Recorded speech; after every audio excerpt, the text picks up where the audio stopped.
அஸ்ஸலாமு அலைக்கும் வரஹ்மத்துல்லாஹி வபரகாத்துஹு. அல்ஹம்துலில்லாஹ் வஸ்ஸலாத்து வஸ்ஸலாமு அலா ரசூலில்லாஹ் வ அலா ஆலி ஹிஸ்பில்லாஹ் வ அஸ்ஹாபிஹி ஜுந்தில்லாஹ் அம்மா பாத். கண்ணியத்துக்குரிய இஸ்லாமிய பெருமக்களே, நான் 2 நாட்கள் முன்னால் நேற்றும் கூட ஒரு வீடியோ பார்த்தேன். அதிலே ஒருவர் இன்னொருவரிடம் கேள்வி கேட்கிறார். குழந்தைக்கு ஒரு குழந்தை பிறந்து விட்டால் என்ன செய்ய வேண்டும் என்று அவர்கள் கேட்கிறார்கள். அதற்கு அவர் 2 பதில்களை சரியாக சொல்லிவிட்டு, ஒன்றை தவறாக சொல்லுகிறார். தவறாக சொல்லப்பட்ட விஷயம் என்னென்றா, ஒரு குழந்தை பிறந்துவிட்டால் அந்த குழந்தையினுடைய வலது காதில் பாங்கும், இடது காதில் இகாமத்தும் சொல்லப்படும். இது நபிகள் நாயகம் ஸல்லல்லாஹு அலைஹி வஸல்லம் ஒரு குழந்தை கொண்டு வரப்பட்டபோது, அந்த குழந்தையின் வலது காதிலே பாங்கும், இடது காதில் இகாமத்தும் சொல்லப்பட்டது என்ற ஹதீஸு தெளிவாகவே இருக்கிறது. அது மட்டுமல்லாமல் இது அப்படியே அவர்களுக்கு பின்னால் தொடர்ந்து செய்யப்பட்டு கொண்டே தான் வந்தது. நம்முடைய முன்னோர்களும் அப்படி செய்தார்கள். நாமளும் செய்து கொண்டிருக்கிறோம். இப்ப என்னன்னு கேட்டா, அப்படியெல்லாம் செய்யக்கூடாது. அதெல்லாம் ஹதீஸ்ல இல்ல. ரசூலுல்லாஹ் செய்யலன்னு சொல்லி பொய்யாக இட்டு கட்டுகிறார்கள். கேட்டா லைஃப் என்கிறார்கள். லைஃப் என்றா என்ன? லைஃபான ஹதீஸ் என்றா என்னன்றத பொதுமக்கள் நிறைய பேருக்கு தெரியாது. அதை விளங்கப்படுத்தக்கூடிய விளங்க விளங்கமா சொல்லக்கூடிய விளக்கப்படுத்தி சொல்லக்கூடிய ஆட்களும் இப்பொழுது நிறைய பேர் முன்னுக்கு வந்து சொல்றதும் இல்ல. பயந்து கொண்டிருக்கிறாங்க. ஊருக்கு பயந்து கொண்டிருக்கிறாங்க நிறைய பேர். கண்ணியத்துக்குரியவர்களே, லைஃபான ஹதீஸ வச்சு ஃபத்வா தான் குடுக்கறதுக்கு ஆதாரம் எடுக்க முடியாது. அமல் செய்யலாம். லைஃபான ஹதீஸ்ன்னு சொன்னாக்க வந்து அந்த ஹதீஸுடைய வார்த்தை ரசூல் ஸல்லல்லாஹு அலைஹி வஸல்லம் அவங்க சொல்லாதொன்ன செய்யல. ரசூலுல்லாஹி ஸல்லல்லாஹு அலைஹி வஸல்லம் சொன்ன ஒரு ஹதீஸ அத அறிவிக்கக்கூடிய அறிவிப்பாளர்கள்ல சில குறைபாடுகள் இருக்கு. ஒண்ணு ஞாபக சக்தி குறைவா இருக்கும். அல்லது அவர் வந்து அமல்கள் விஷயத்துல ஏதாவது அவரிடத்துல குறைபாடு இருக்கும். அந்த குறைபாடுனால தான் அந்த அறிவிப்பாளர ஸஹீஹான ஹதீஸுடைய அந்தஸ்துக்கு அவர உயர்த்தில்ல. அவரு ஸஹீஹான அந்த ஹதீஸ அறிவிக்கிறதுக்கு தகுதி இல்லாதவர் என்றனால, அந்த ஸஹீஹான ஹதீஸ்லேருந்து கொஞ்சம் கீழ இறக்கி லைஃபான ஹதீஸ் பலவீனம். இவரால் தான் இந்த ஹதீஸ் பலவீனமாகிறது என்பதே தானே தவிர, ஹதீஸ் அந்த வார்த்தை பலவீனமானது அல்ல.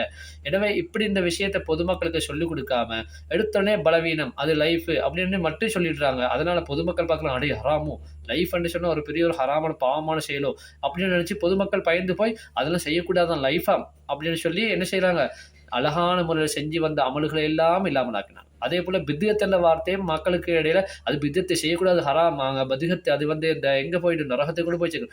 பித்அத்ன்னு சொன்னா என்ன வார்த்தை? பொதுமக்களே நல்லா கேட்டுக்கோங்க. அவசரப்பட்டு ஏமாந்துடாதீங்க. நிறைய பேர் உங்கள ஏமாத்திக்கிட்டு இருக்கிறாங்க.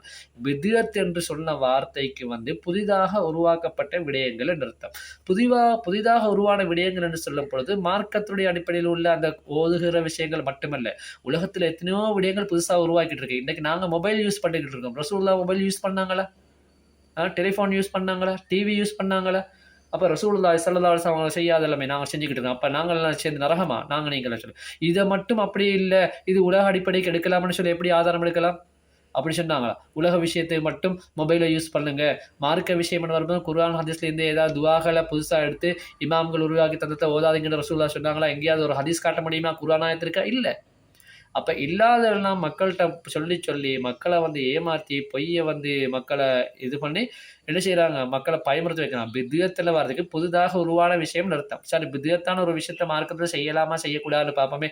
அப்படி செய்யலாமான்னு பார்த்தா, நபிகள் நாயகம் ஸல்லல்லாஹு அலைஹி வஸல்லம் அவர்களுடைய ஹதீஸுக்கும், அல்லாஹ்வுடைய குர்ஆனுக்கும், நபிகள் நாயகம் ஸல்லல்லாஹு அலைஹி வஸல்லம் அவர்களுடைய ஹதீஸுக்கும் மாற்றமில்லாத விஷயமா இருக்கணும். இஸ்லாத்துக்கு முரணான விஷயமா இருக்கக்கூடாது. உதாரணமா சொல்லப்போனா, ஒரு ஆள் வஃபாத்தாகி போய்விட்டாரு. அவருக்கான அவங்கள குர்ஆன் ஓதுறோம் அல்லது யாசீன் ஓதுறோம் அல்லது ஃபாத்திஹா ஓதுறோம். இது வந்து குர்ஆன்ன்றதே குர்ஆன் தானே. குர்ஆன்ல உள்ளது தானே ஃபாத்திஹா, யாசீன் எல்லாம். அப்போ இதெல்லாம் ஓதலாமான்னு கேட்டா, அவருக்கு நன்மை சேர்த்து வைக்கலாமான்னா, இதெல்லாம் கூடாது, ஷிர்க் பித்அத்ன்றாங்க. ஷிர்க்ன்னா என்ன? ஷிர்க்ன்னா இணை வைக்கிற அல்லாஹ்வுக்கு இருக்கிற மாரி ஒரு சக்தி இன்னொன்றுக்கு இருக்குன்னு நம்புறது ஷிர்க். குர்ஆன் ஓதுறது ஷிர்க்கா? சரி, அதுக்கு இன்னொன்னு சொல்லுவாங்க. ஆ அதாவது ஒரு மனிதன் எதை முயற்சி செய்தானோ அதை தவிர அவனுக்கு வேறு எதுவும் தேவையில்லை என்பது மாரி ஒரு ஆதாரத்த காட்டுவாங்க. கண்ணியத்துக்குரிய மனிதன் முயற்சி செய்கிற ஒன்று தான் ரசூல் ஸல்லல்லாஹு அலைஹி வஸல்லம் சொன்னாங்க. ஒரு தந்தை இந்த உலகத்திலே விட்டு செல்கின்ற ஒரு சொத்துக்களே சிறந்த சொத்து அவனுக்காக துஆ செய்யக்கூடிய பிள்ளைகள்னு சொன்னாங்க. அப்ப குர்ஆன ஓதி அந்த பிள்ளைகளுக்காக, அந்த பெற்றோருக்காக துஆ செய்யக்கூடிய பிள்ளைகளா இருக்கிறார்கள். இப்படி எல்லாத்தையும் இல்லாமலாக்கி லைஃப் பித்அத்ன்னு சொல்லி தான் அத்தனையும் அந்தந்த ஊர்கள்ல இருந்த நல்ல முன்னோர்கள் கொண்டு வந்த எல்லா விஷயத்தையும் இல்லாமலாக்கி தான் எனக்கு ஊருக்குள்ள பல முசீபத்துகள், பல கண்டுபிடிக்க முடியாத நோய்கள் சின்ன சின்ன வயசுல எல்லாம் ஹார்ட் அட்டாக்கும், கிட்னி ஃபெயிலியரும், மூளையில கட்டியும் எல்லாமே வரக்கு காரணம் இந்த நல்லடியார்கள் கொண்டு வந்து தந்த அமல்களை எல்லாம் ஊருக்குள்ள இல்லாமலாக்கி போட்டது தான். அதெல்லாம் என்னைக்கு இல்லாம போச்சோ அன்றையிலிருந்து ஒழுக்கமும் போச்சு. கண்ணியத்துக்குள்ளே மிம்பர் படி இருக்க பள்ளிவாசல்ல ரசூல் ஸல்லல்லாஹு அலைஹி வஸல்லம் மிம்பர்ல ஏறி குத்பா ஓதுனாங்க, சஹாபாக்கள் ஓதுனாங்க. அவ்வளோ கண்ணியமானவங்க, பயன்படுத்திய ஒரு இடம் தான் மிம்பர் என்றது. அது எல்லா பள்ளிவாசலும் இருக்குது. அப்போ அந்த கண்ணியமானவர்கள் எப்படி மிம்பர்களை பயன்படுத்தினாலும் அதே போல் நாங்களும் கண்ணியமானவர்களை பயன்படுத்தணும். இன்றைக்கி அதில் ஏறுவன் தலையில் தொப்பி இல்லை, ஒரு டிஷர்ட்டை போட்டுக்கிட்டு இருக்கான், டெனிம் கல்சனை போட்டுக்கிட்டே இருக்கான், இன்னும் 2 பேர் சண்டை பிடிக்கிறாங்க, நான் தான் பயம் பண்ணுவேன்னு சொல்லி 2 பேர் மிம்பரில் ஏறுறதுக்கு. இப்போ இல்லாதெல்லாம் கொண்டு வந்தது யார்? ரசூல் ஸல்லல்லாஹு அலைஹி வஸல்லம் காலத்தில் இல்லாதது எல்லாத்தையும் யார் கொண்டு வந்தது? அதே நேரத்தில் இன்னும் ஒன்று சொல்ல போனால், இப்போ நான் ஏற்கனவே சொல்ல போல பாங்கு குழந்தையுடைய காதில் பாங்கு சொல்கிறது இடதுகால இக்காமத்து சொல்கிறது சுன்னத்துன்றது மட்டுமல்ல, அந்த குழந்தைக்கு முதலாக உலகத்திலே கேட்கக்கூடிய வார்த்தை அல்லாஹ் என்ற வார்த்தை. சினிமா பாட்டுக்குள்ள வேறு ஏதோ பலாய் முசீபத்துக்குள்ள இல்லை.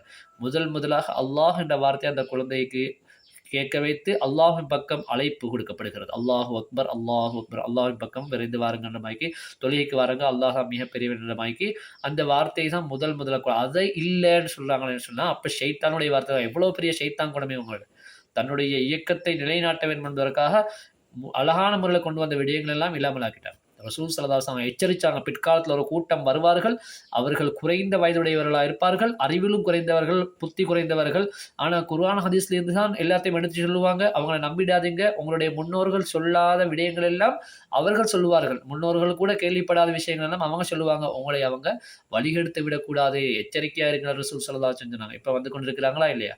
கண்டவனெல்லாம் பயம் பேசினானா இல்லையா? இப்போ தொப்பி போடுறது பிதியத்தல்ற, தொப்பி போடு அழகான ஒரு சுன்னத்தான ஒரு அமல்.